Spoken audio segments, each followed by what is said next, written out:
recalcitrante sobre este tema. Estamos hablando de las denuncias por presuntas coimas dentro del sector de discapacidad en la Argentina. Repasemos porque la verdad es que pasó muchísimo esta semana y vamos a repasar todo lo que ocurrió desde el principio hasta el día de hoy para que entendamos bien dónde estamos parados. Nos posicionamos aquí en este martes 19 de agosto, es la noche en el que un canal de streaming, Carnaval Stream, publica las grabaciones, que esto hay que aclararlo, clandestinas, eso sí, porque no son, o por lo menos lo que se sabe es que no pertenecen a ninguna orden judicial ni nada. De hecho, son grabaciones que tienen claros signos de edición, para proteger a la persona que es interlocutora de la voz de, se le atribuye a Españolo, ¿no? Que era hasta entonces quien estaba a cargo de la titularidad de la Agencia Nacional de Discapacidad. Esa voz, reitero, se le atribuye a Españolo y a un interlocutor no identificado, por eso están cortados los audios. ¿Qué relatan esos audios? Y esto es lo importante, una supuesta trama de retornos en la compra de medicamentos que habría aumentado esos retornos, además de un 5 a un 8%, e involucra a personas muy importantes dentro del círculo de poder del gobierno, porque señala a Eduardo Lule Menem y a Karina Milei también como presunta receptora de ese 3%, esto siempre según los audios. Pero ¿qué es lo que pasa? Estas son algunas de las frases más resonantes. Son audios, algunos más largos, otros más cortos, cerca de 5 minutos de audio. Lo más resonante, y por supuesto por lo cual se termina iniciando una investigación, es esto. Decía la voz que, reitero, se le atribuye a Españolo. Hasta ahora nadie desmintió ni confirmó que sea la voz de Españolo. Pero la voz que se le atribuye a él decía: van a pedirle guita a la gente, a los prestadores. Yo fui y le dije: Javier, yo estoy denunciando el choreo y abajo tengo gente que va a pedir guita. Esto es algo que desmiente Guillermo Francos, por ejemplo, que este fin de semana habló y dijo: a mí me consta que Españolo nunca fue a decirle esto a Javier Milei, pero la voz que se le atribuye a Españolo dice esto. La otra de las frases: es un kiosquito de 20 o 30 mil dólares por mes. A Karina le debe llegar el 3% seguramente, que era lo que te contaba recién. Y termina diciendo esto: Lule me quiso meter a una mina en una dirección nacional, lo frisé. Me quiso meter el de recursos humanos, lo frisé. Pero me metió al más importante de todos para chorear. Algunas de las frases más resonantes de estos audios. ¿Cómo terminó esta historia? Y acá ya llegamos al final de la semana. El miércoles el gobierno intenta obviamente que Españolo renuncie. Españolo se termina resistiendo. En el medio de todo esto aparece Gregorio Dalbón, insólito, uno de los abogados de Cristina Fernández de Kirchner, que es quien hace la denuncia, una denuncia cuyo expediente recae en Casanelo, que a su vez delega la investigación a Franco Picardi. Ahora Hugo te va a contar más detalles sobre él. El jueves se sigue resistiendo a Españolo a la renuncia. Es el mismo gobierno quien termina confirmando que lo corren de manera preventiva, se termina confirmando en el boletín oficial y también a través de la propia cuenta de la vocería presidencial. No lo hace Adorni en persona, sino utiliza la cuenta institucional de la vocería presidencial. Todo esto termina dando entonces lugar a la causa judicial. Creo que lo tenemos en la siguiente placa, pero si no, lo repasamos, porque en menos de 48 horas... Bueno, acá tenés el tuit, ¿no?, de vocería, que dice: frente a los hechos de público conocimiento y ante la evidente utilización política, acá hace foco el gobierno en el timing. Es decir, esto sale casualmente el mismo día, obviamente, en el que se estaba votando la resistencia o no al veto de la ley de emergencia en discapacidad, que finalmente en el Congreso se votó por resistir ese veto presidencial. ¿Cómo se da la causa? Menos de 48 horas, el fiscal ordena más de 15 allanamientos, se secuestran los celulares de los principales implicados. ¿Qué pasó con cada uno? Españolo.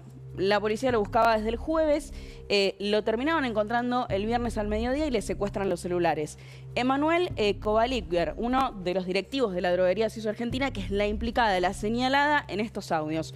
Lo encuentran en su casa de Nordelta, intentaba irse en su auto, tenía 266 mil dólares que estaban repartidos en sobres, 7 millones de pesos, varias anotaciones. A su hermano no lo logran encontrar, él sí logra escaparse. Lo que se encuentra en su casa son algunas banditas elásticas sueltas y una caja fuerte que estaba abierta.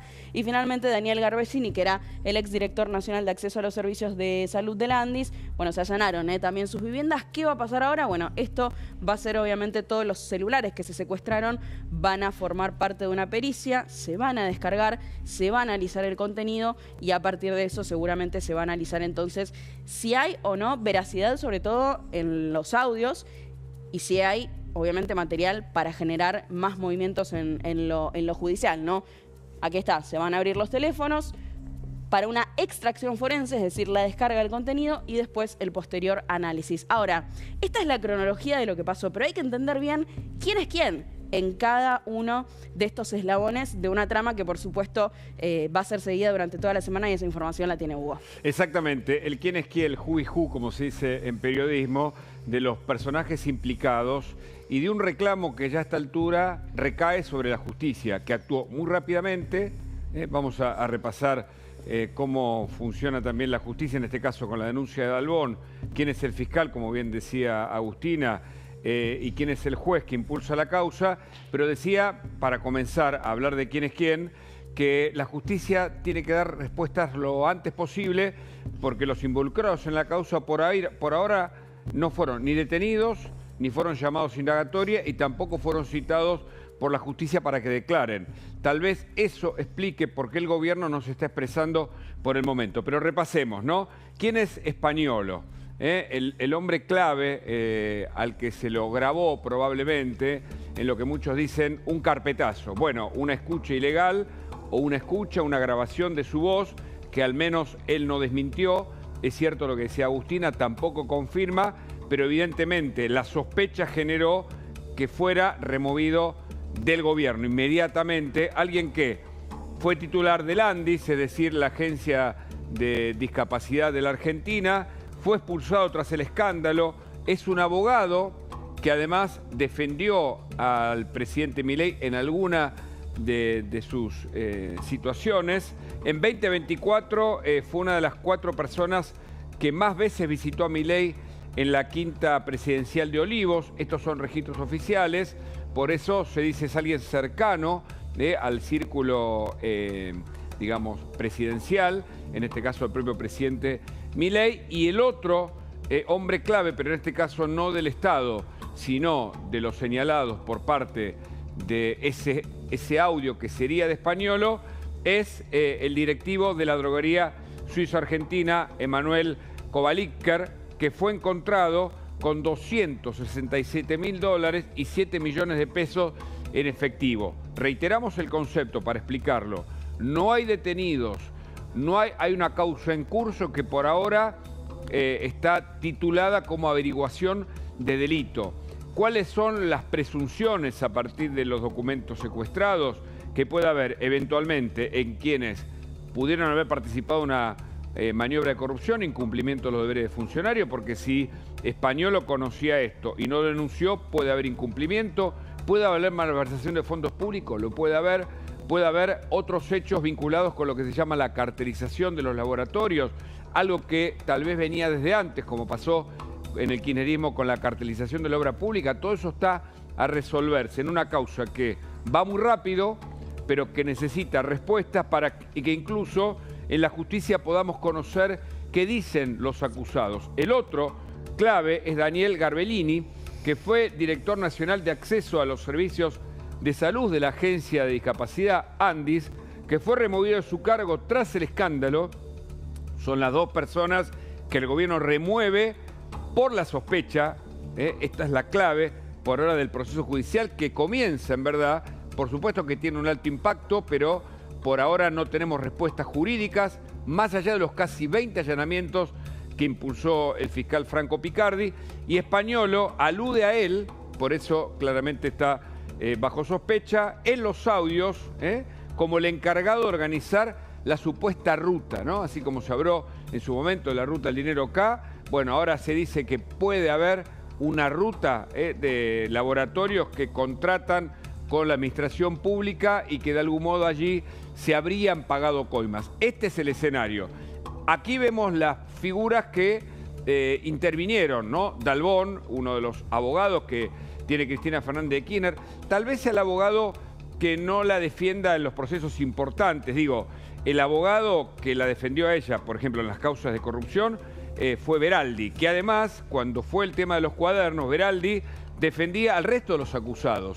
Me acuerdo cuando Manzanares se salió de ahí y él mismo contó, el ex contador de los Kirchner, que le ofrecían estar bajo la defensa de Beraldi para que justamente estuviera allí, digamos, todo bajo el control de Cristina Fernández de Kirchner. Bueno, Dalbón es más el que va al choque, el que presenta denuncias muchas veces que no tienen mayor repercusión. En este caso sí la tuvo, fue recogida inmediatamente por el juez Sebastián Casanello, quien le delegó la investigación a Franco Picardi. Ahí vemos una foto un tanto desactualizada de él, pero en cualquier caso ese es Franco Picardi, el que está en el medio, un fiscal que en este caso está investigando este proceso, y ahí a la derecha vemos el juez Sebastián Casanello, el juez que tuvo a cargo nada menos que la causa de la ruta del dinero K, y ahora investiga una segunda etapa de esa investigación que fue de alto impacto, en este caso sobre el kirchnerismo. Pero bueno, lo que se espera, Agus, es que la justicia se expida rápido. Claro. Toda incertidumbre o toda falta de respuesta desde el punto de vista jurídico, lo que genera es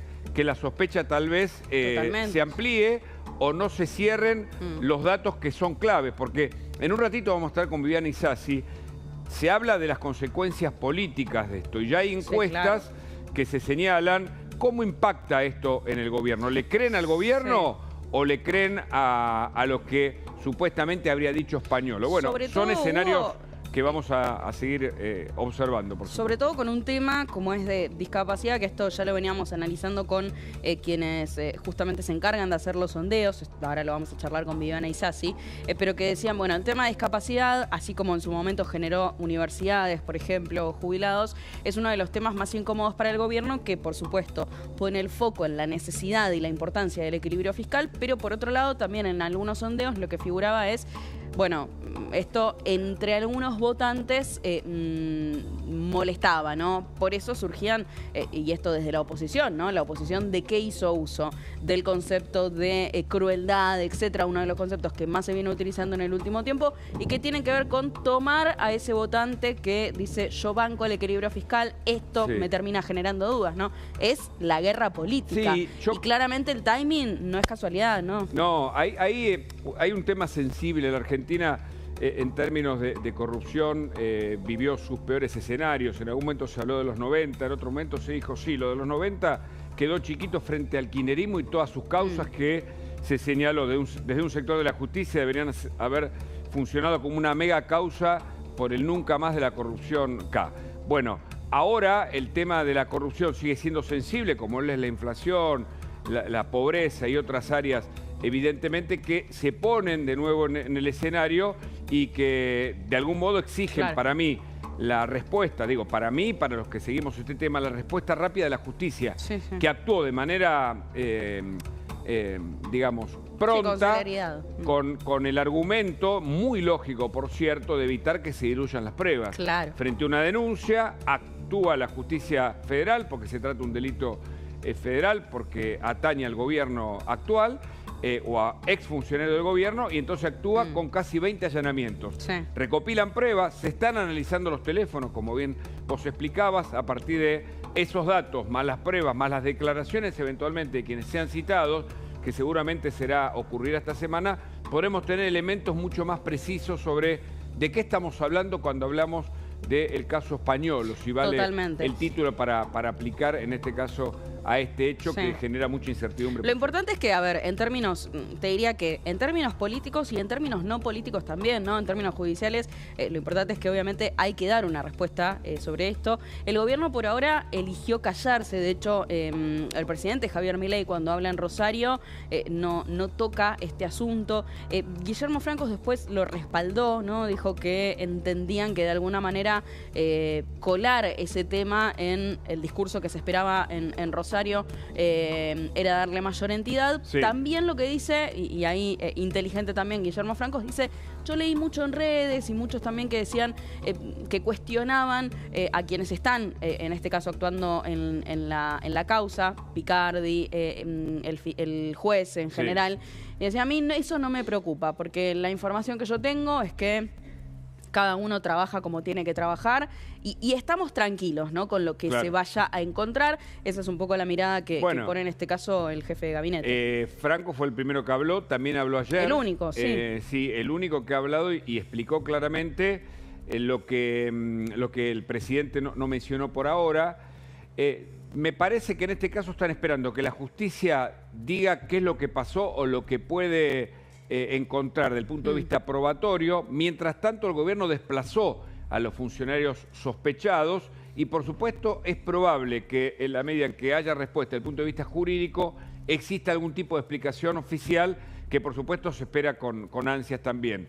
Pero claramente el hecho de que esto haya sido hace un año, esto es lo que se cree ahora, y que también haya sido grabado, no se sabe si en una confitería, en qué contexto, habla de un aspecto que no hay que soslayar, que son los servicios siempre activos, interesados, a disposición justamente de poder encontrar algún elemento que, claro, desde la oposición es utilizado para prender el helicóptero. De hecho, ya hay posteos que hablan de esto, como pasó, digamos, en otros escenarios, en un clima bien preelectoral. También hay que decirlo, estamos a 2 semanas de la elección en la provincia de Buenos Aires, algunas semanas más de la elección nacional en octubre, pero esto no significa que no sea un hecho que merece la investigación jurídica como está pasando. Es que, a ver, en términos políticos, obviamente hay un timing, sí, efectivamente, pero también en términos políticos y en términos judiciales también es necesario una respuesta. Es una acusación grave y sobre todo que toca al sector más cercano, ¿no?, al presidente, porque es verdad que hasta ahora se desplazó, pero en realidad se desplazó por ahora a quienes denunciaron esto. Los supuestos implicados obviamente tendrán que ser investigados, ¿no? Y en eso es en lo que avanza la justicia y un manejo por ahora también del gobierno distinto a lo que fue en su momento Libra, ¿no?, donde rápidamente salieron a hablar. En este caso es, bueno, que actúe la justicia y después veremos cómo se encara esto en términos mediáticos, ¿no?, de discurso también. Seguiremos con este tema en instante. Mientras tanto, Juan Parrón